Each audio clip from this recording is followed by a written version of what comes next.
बात बहुत पुरानी है। एक बार एक टोपियों का व्यापारी था जो बहुत सारी टोपियां बेचता था और शहर शहर जाता था। आदतन वो दोपहर में खाना खाने के बाद थोड़ी देर एक पेड़ के नीचे सो जाया करता था। एक दिन ऐसे ही वो खाना खाने के बाद पेड़ के नीचे सोया, उठा, देखा एक भी टोपी नहीं थी। बहुत हैरान परेशान हुआ, उसे लगा कि पूरी यात्रा ही बेकार हो जाएगी, नुकसान भी बहुत होगा। जैसे ही ऊपर देखा उसने देखा बंदर सब टोपी लगा के बैठा। उसे बहुत तेज गुस्सा आया।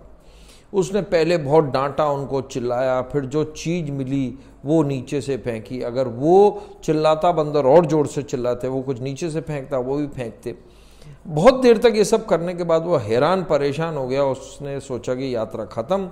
उसने अपनी टोपी उठाई और नीचे की तरफ फेंक दी। फ्रस्ट्रेशन, उसने देखा कि सारे के सारे बंदरों ने टोपियाँ उठाई और नीचे फर्श के ऊपर, नीचे उस जमीन के ऊपर पहुंच गए। बहुत खुश हुआ, भगवान का धन्यवाद दिया और आगे अपनी यात्रा में बढ़ गया। ये बात बहुत पुरानी थी।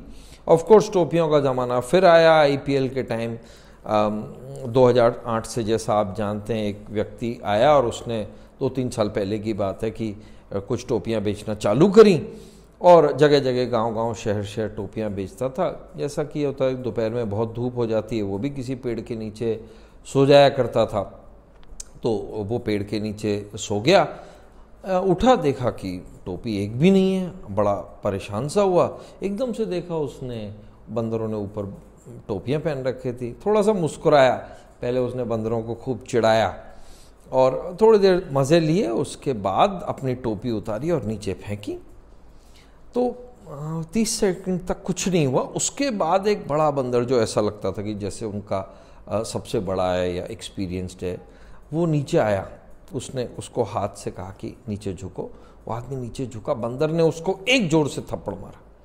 बंदर ने कहा, हमारे बाप दादा जो हमें सिखाते हैं हम याद रखते हैं, ये इंसान ही है जो भूल जाता है। सो नए फाइनेंशियल ईयर की शुरुआत है। To everybody, specially the entrepreneurs, I am saying, हम हमेशा जो हमारे एक्सपीरियंस लोग, बाप दादा जो हमें सिखाते हैं, हम भूल जाते हैं।